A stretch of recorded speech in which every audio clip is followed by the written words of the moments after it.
In today's video, we are going to look at laboratory safety. And we'll start our safety by looking at what a laboratory is. So when we talk of a laboratory is a room or building with scientific equipment for doing scientific tests or for teaching science, or a place where chemicals or medicines are produced. And what you also have to note is that a laboratory, as compared to other areas such as offices and lecture theaters, is considered to be a high risk environment. So this is a picture over here showing a laboratory with an HPLC equipment.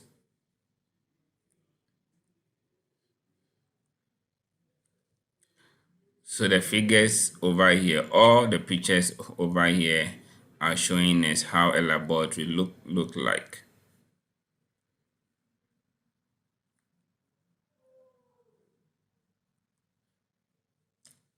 Laboratory hazard. So when we talk of laboratory hazard, a laboratory hazard is anything that can cause injury, harm, damage, or an accident in the laboratory. Laboratory hazard fall generally into the following categories. So chemical, electrical, physical, and biological hazard. So these are the various types of hazards that one can encounter in the laboratory. And these are some of the laboratory hazard symbols that you can easily find in a lab, depending on the nature and the type of activities that goes on in the lab. So let's start by looking at chemical hazards. So what you have to note is that chemical hazards are a common risk in laboratories and can pose a variety of health and physical hazards to workers. Some examples of chemical hazards include corrosive chemicals, and these chemicals can damage the skin and eyes. Example is sodium hydroxide. 2. Flammable liquids, and these type of liquids include methanol, ethanol, acetone, and xylene. Toxic metal salts, and the toxic metal salts include silver chloride, cadmium sulfate, and mercury acetate. So these are all some of the chemicals that can pose hazards in the laboratory when safety rules or principles are not followed when handling them. So what you also have to note is that to reduce exposure to chemical hazards in the laboratory, you can, 1, read the safety data sheet for the chemical you use, and 2, understand the health risk of the chemical you are working with, and 3, you have to maintain a clear understanding of chemical safety, including the proper handling and storage of laboratory chemicals, and 4, you have to wash your hands with soaps and enough water after using chemicals in the laboratory. So these are some of the 4 ways by which we can reduce exposure to chemical hazard in the laboratory. Electrical hazard.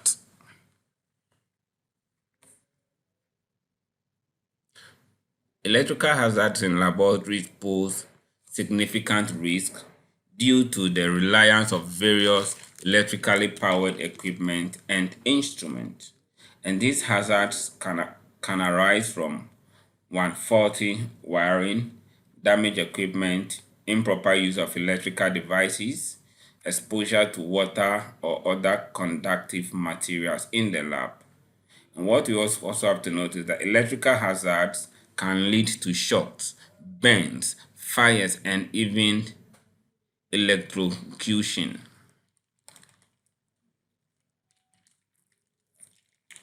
Physical hazard. So slips, trips, and falls are frequent physical hazards in laboratories, and this often results from wet floors, uneven surfaces, a cluttered work space, or poorly maintained walkways. Lifting, pushing, pulling, and repetitive tasks are other forms of physical hazard. So as you can see from this picture over here, so this is one example of a physical hazard, which is slips, another is trips, and this is also falls. So these are all examples of physical hazards that one can experience in the laboratory if he or she decide not to follow safety rules. These incidents can cause injuries ranging from minor bruises and sprains to serious fractures or head injuries, impacting the safety and productivity of laboratory personnel. These risks can be controlled through preventive measures and proper housekeeping.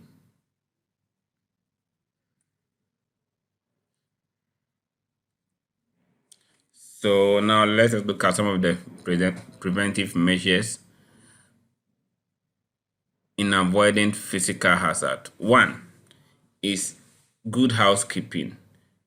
So what we have to note is that we have to keep work spaces clean and organized. Two, light the area. Ensure all areas are well lit to help personnel see potential hazards clearly. Three, clean up spills. Clean up spills as soon as they happen. The next, pay attention. And what you have to note is that in the lab, we have to work at a pace that's appropriate for the task and the surface you are working on. Also, be careful with loads. So you don't have to carry or push things that block your vision. Use handrails. Use handrails when possible and don't run on stairs. And also wear appropriate shoes. So wear shoes with good support and slip resistant soles.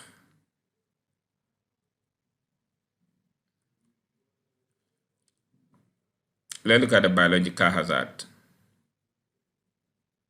So biological hazard in laboratories arise from exposure to infectious agents such as bacteria, viruses, fungi, parasites, and other microorganisms. And these hazards can pose significant health risk leading to infections, allergic reactions, or toxic effects. Now let's move on and look at laboratory safety. So when we talk of laboratory safety, these are measures to be followed or observed in order to prevent laboratory injuries, accidents, and infections. So as we can see over here, this is a sign showing us some of the safety rules that we have to follow in order to prevent accident in the lab. So one has to be lab coat must be worn. To no open toe footwear in this area, and also no eating or drinking in this area. And this is also a warning sign telling you that like there are hazardous substances in the lab. So let's look at some common injuries in the laboratory. So one, we have slips and falls. Two, chemical burns, heat burns, electrical burns or shocks, and also cuts from broken glasses or sharp objects. So these are some of the common injuries that can happen in the laboratory.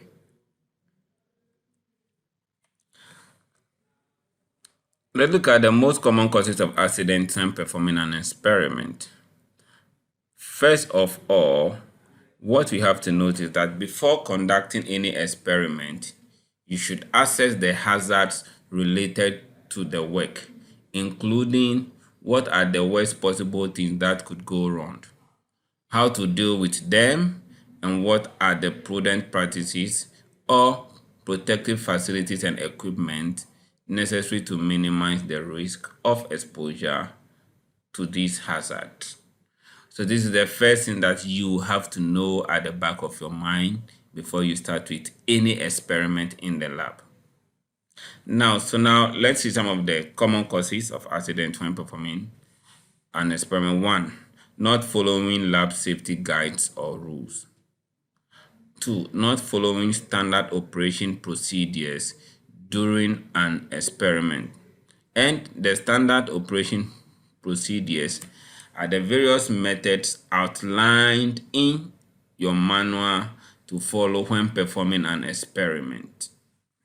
3. Incomplete planning of the experiment, and this means that you've not planned well to know what to do once you start with the experiment, or you've not read to understand what you are coming to do. So this all falls under incomplete planning of the experiment. 4. Haste to complete an experiment. 5. Use of damaged equipment. 6. Use of unlabeled or mislabeled chemicals. And 7. Unattended experiment with the assumption that nothing will happen. So these are some of the common causes of accidents in the lab when performing an experiment. Good housekeeping and personal hygiene practices in the laboratory. And these are some of the practices that if one adhere to, he will be able to prevent or avoid accidents in the lab. So 1 is to avoid direct contact with any chemicals. 2, never smell, inhale, or taste laboratory chemicals. 3, always wash hands with soap and water after removing gloves and before leaving the work area or the laboratory. 4, never eat, drink, chew gum or smoke or apply cosmetics in the laboratory. 5, do not pick up broken glass with your hands, but rather use tongs or other mechanical means to collect the broken glass. Remove personal protective equipment, which is the PPE, such as gloves and lab coats, before leaving the lab.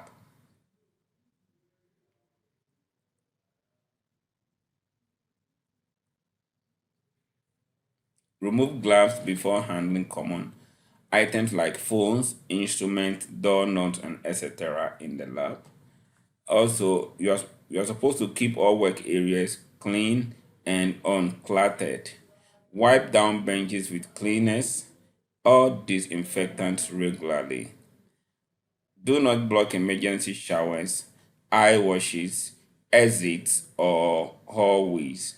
And also report suspicious people or activities in lab areas to the technician in charge.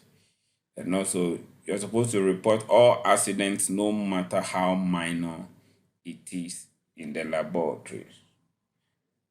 And finally, never pipette anything by mouth, but always use a mechanical transfer device such as the pipette aid with pipette to do your pipetting. Never engage in horseplay, pranks, or other acts of mischief in laboratories.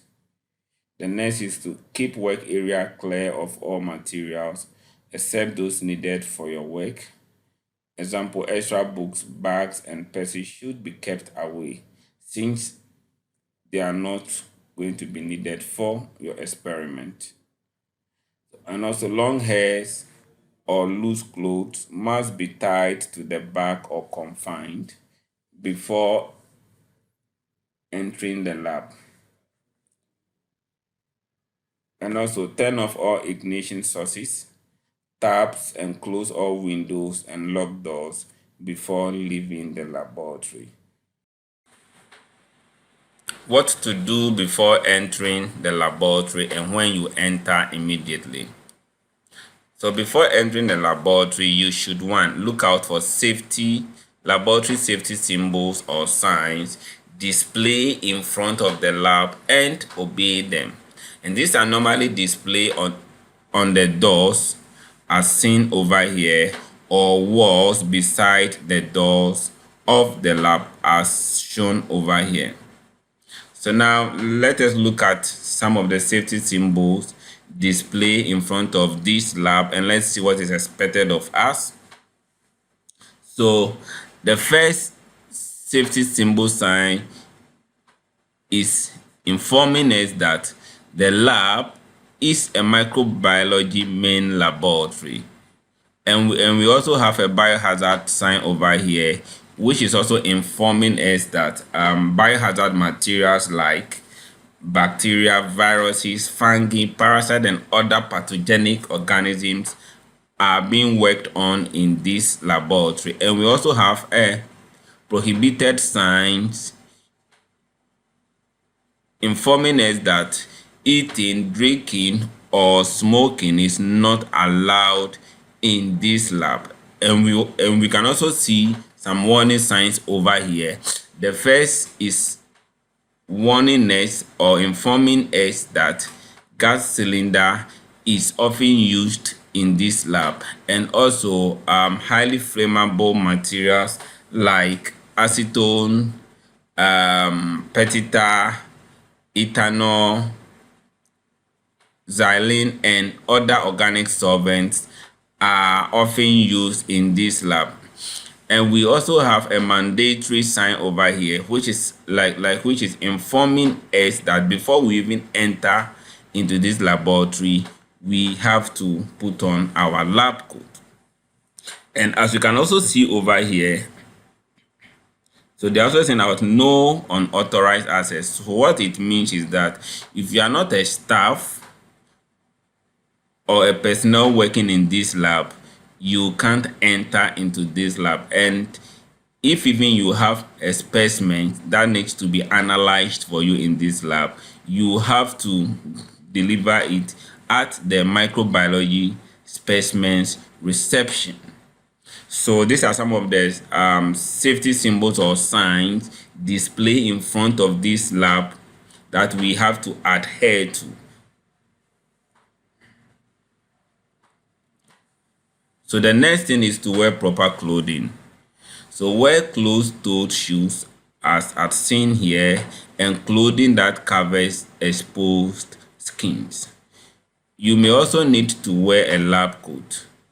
And if you have a long hair as a lady, it's better to keep it tied as this lady is doing, or use hair net as seen over here before entering the laboratory. So from this picture, we can say that this gentleman is in the right PPE. He's in a closed-toe shoes. He's also putting on his lab coat and his goggles, and he's also in gloves. And this lady is also tying her hair nicely before entering into the lab. And immediately you enter, look out for exits, entry, emergency signs, and other safety signs posted in the lab. And these are some of the safety signs that are normally posted or that you can see in most of the labs. So we have the emergency eye wash station, and this area needs to be kept clear. So that means that there shouldn't be any obstacle where the emergency eye wash station is. And this is also the exit door or the fire exit, and it needs to be kept clear. We also have the safety shower signed, shown, and we also have the first aid box. And if you should look at these safety symbols over here, we also have no food or drink is allowed or accepted in the lab. So goggles must be worn when in the lab, and also we also have the emergency eye watch station, and no running or horseplay in the lab. And we also have the first aid station being shown. So these are just few of the safety or emergency signs that are normally displayed in the laboratory, and it is expected of us to adhere to these safety or emergency signs in order to prevent accidents in the lab. Handling of doors in the laboratory.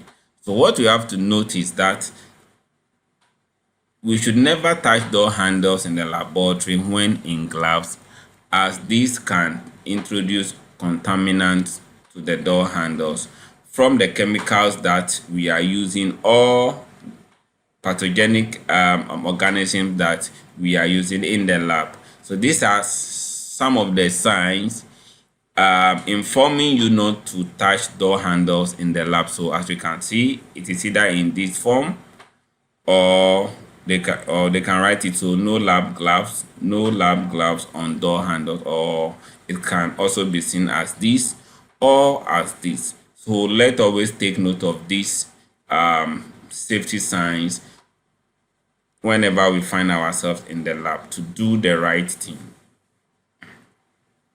So now let us see handling of waste materials in the laboratory. So dispose all waste materials such as used gloves and tissue paper into the right waste bin. So as you can see over here, this student happens to be a good student. So you can see that after he's done using his tissue and gloves, he's disposing them into the right containers or waste bins over here. And what we should also note is that we should never leave used gloves and tissues on the working bench or cabinet and leave the laboratory. And this is a bad practice, and I don't expect any of us to do this when in the lab. Handling glassware. So let's see how to handle glassware in the laboratory. So one, never use a broken glassware for an experiment. Two, never pipette with your mouth. And three, report breakages to the technicians in charge. And four, always dispose of broken glass in a glass bin or sharp bin and not in a general waste bin.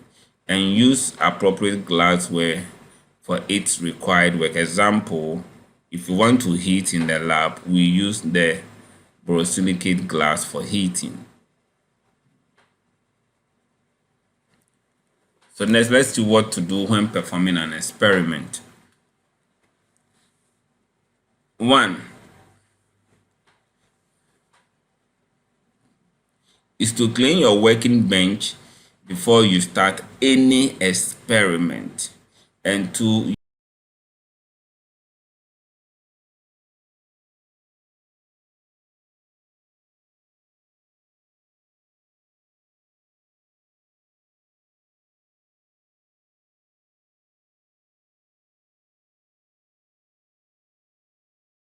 to use it. And five, tidy the laboratory after the experiment before leaving the lab. So these are some of the things that is expected of us in the laboratory when performing an experiment. So let's see care and use of laboratory instruments. So there are various instruments that we normally use in the lab. So as you can see from this picture, so we have so this is an analytical balance. We also have a microscope, a centrifuge, water bath, hot plate, the incubator, the water distillator, autoclave, the spectrophotometer. So these are a few of the instruments that are used in the lab. So what you have to note is that before you use any laboratory instrument, ask to be taught if you don't know how to use the instrument. So that's the first thing to do. Two, don't try to mend instrument yourself. Three, report any faulty instrument to the technician. Four, clean all instruments before and after usage. And five, use the appropriate instrument for its required use. personal protective equipment PPE. So personal protective equipment, which is also known as PPE, refers to equipment or clothing worn to protect workers from hazard in the workplace, and they are supposed to be worn always in the laboratory.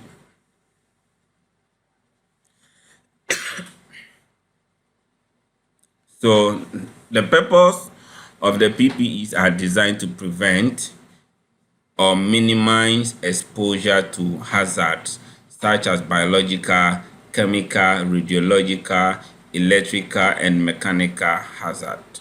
So these are some of the PPE being worn over here by this good student. So as you can see, he is in his safety boot, also in his lab coat. He is also wearing his gloves, and he is also covering his head with a head cap, and he is also in a goggle. So we can say that this student or this personnel is ready to start work in the laboratory. So examples of PPEs. So we have the gloves, safety glasses, face shield, nose mask, lab coats, boots or safety shoes, and head helmet. So let's see the seven basic protection types of PPE. One is the hard hat or helmet, and this is used for the protection of the head.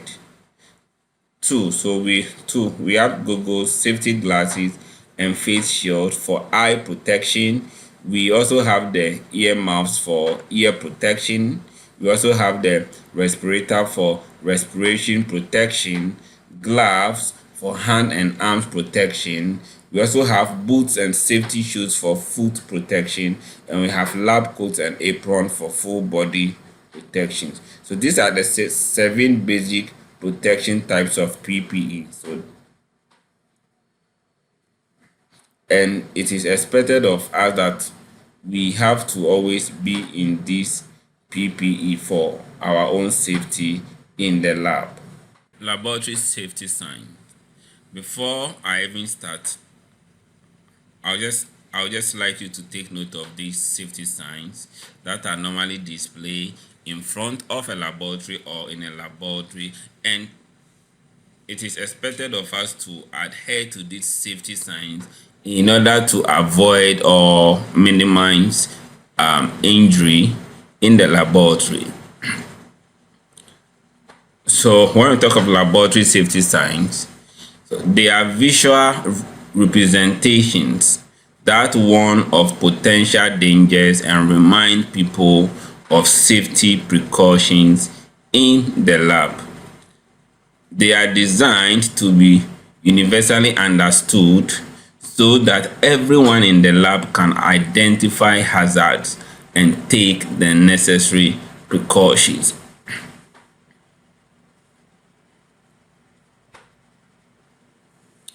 So some examples of common laboratory safety signs include the general warning, and it is normally a black exclamation point in a yellow triangle as shown here. So this is a warning sign. Two is health hazard, and this indicates chemicals that can cause serious health problems, and it is normally shown as this. So as you can see here, so we have a health hazard irritating to eye, skin, and respiratory system. So we also have the biohazard sign, and this warns of lab equipment and areas contaminated with biohazard. So this is a biohazard sign over here.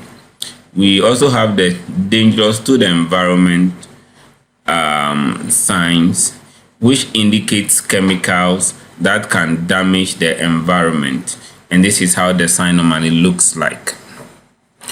We also have the explosive material hazard signs, which indicate chemicals with explosive property, and it's normally indicated as this. And finally, we have ionizing radiation sign, which indicate the presence of ionizing radiation, which is also indicated or shown as this. So I'll just encourage you to take your time and just study the safety signs.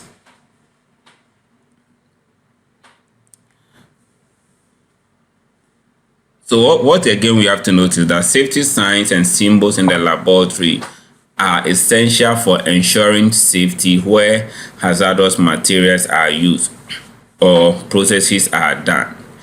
They provide a visual reminder of safety precautions to be taken and alert people of potential dangers, and are consistent means of communication in the laboratory. Now let's look at the four main types of safety signs.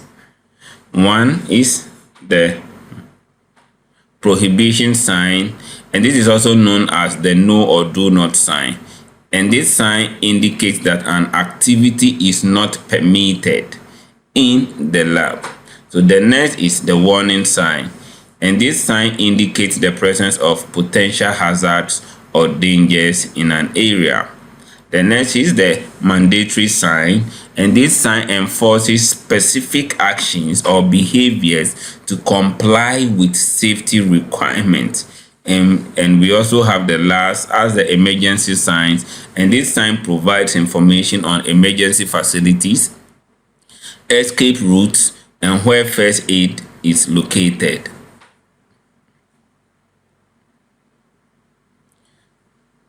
What you also have to notice that safety signs can be distinguished by colors to symbolize safety, instruction, or danger, and also by shapes to indicate its type. So now let us look at some of the safety signs and their color code and shape.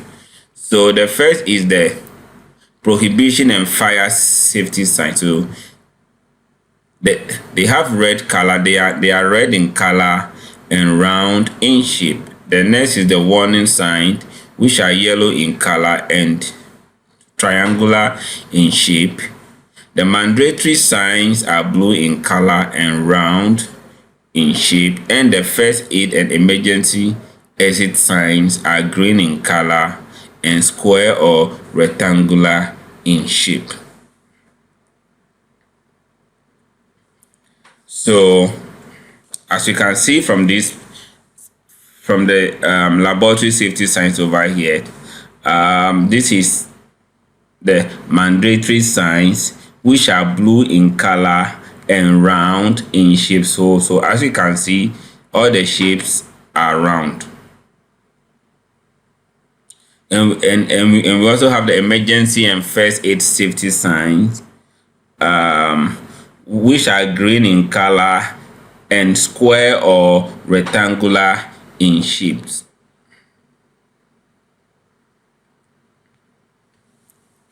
And this is an example of the warning signs, which are yellow in color and triangular in shape.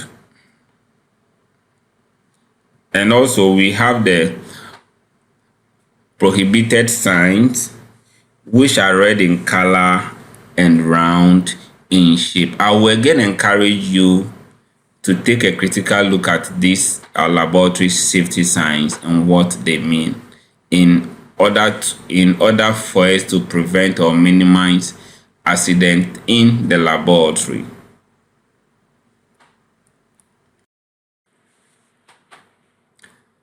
So now let's look at fire safety. So we'll start by asking the question what a fire safety is. So fire safety refers to the set of precautions, procedures, and measures taken to prevent fires, minimize the risk of fire-related accidents, and ensure the safety of individuals and property in the event of a fire. So this is what fire safety means. Now let us look at some fire safety symbols. So the first symbol is fire extinguisher. The next is flammable. The next sign or symbol is no open flames. And this is oxidizing materials. And this is fire blanket. And finally fire hose. So these are a few of the fire safety symbols that we have or you can see in a laboratory. What to do during a fire?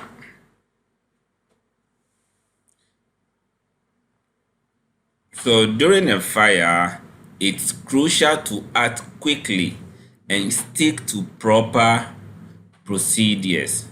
To guide you, here are some fire safety rules and tips to follow. 1. Alert others during a fire outbreak, and this can be done by activating the nearest fire alarm or shouting fire fire to notify people in the vicinity. 2. Evacuate safely, and to do this you have to follow the designated evacuation route to the assembly point. Close doors behind you, and this helps slow the spread of fire and smoke and protect escape routes, buying time for others to evacuate safely. And 4. Use stairs and not elevators. Always use staircase for evacuation, especially in multi-story buildings, as elevators may malfunction during a fire or take you to a floor affected by it. Also, stay calm.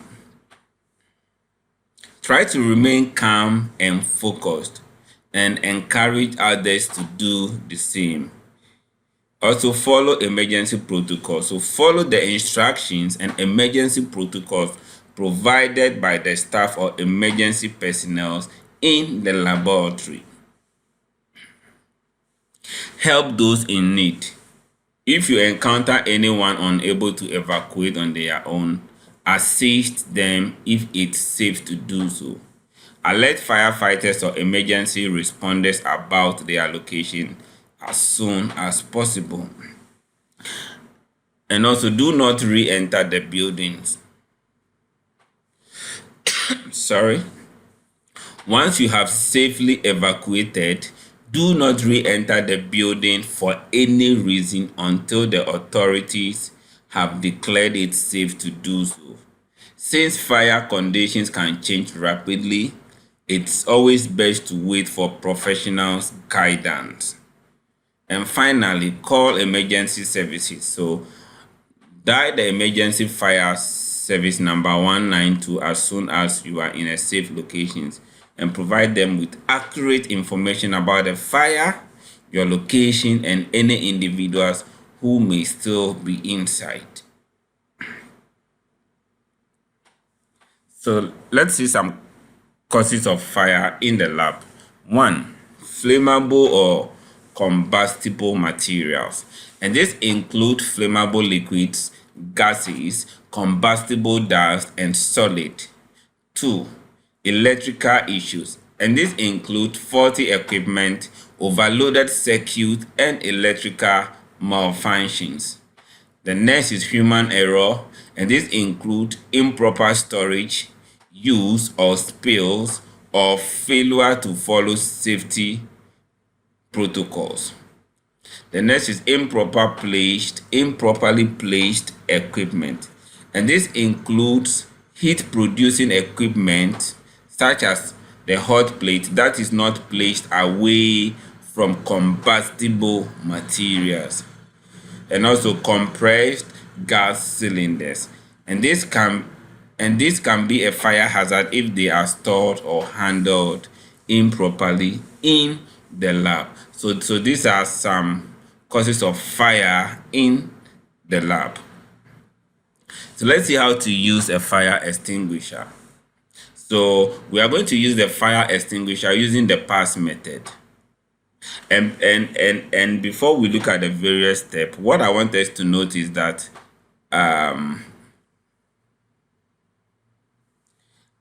Every fire extinguisher has a safety pin. Okay, so as you can see, this is the safety pin over here, and the safety pin is used to lock the fire extinguisher. So now let us look at the steps. So the first step, and using the pass method, the first step is to pull. And what do we do here? So we pull the safety pin, and this is the safety pin over here to activate the extinguisher. The next is to aim. So aim the nozzle at the base of the fire, not the flame. And when we talk of the base is the starting point or the source of the fire. So you aim the nozzle at the base of the fire and not the flame. The step 3 is to squeeze the handles or lever to release the extinguishing agent. And the last step is to sweep the nozzle from side to side, covering the fire completely. So this is how to use a fire extinguisher during a fire outbreak. And this is also the same. So the first is to pull the pin. The second step is to aim at the base of the fire. The next step is to squeeze the lever. And the final step is to sweep side to side to quench the fire. Thank you.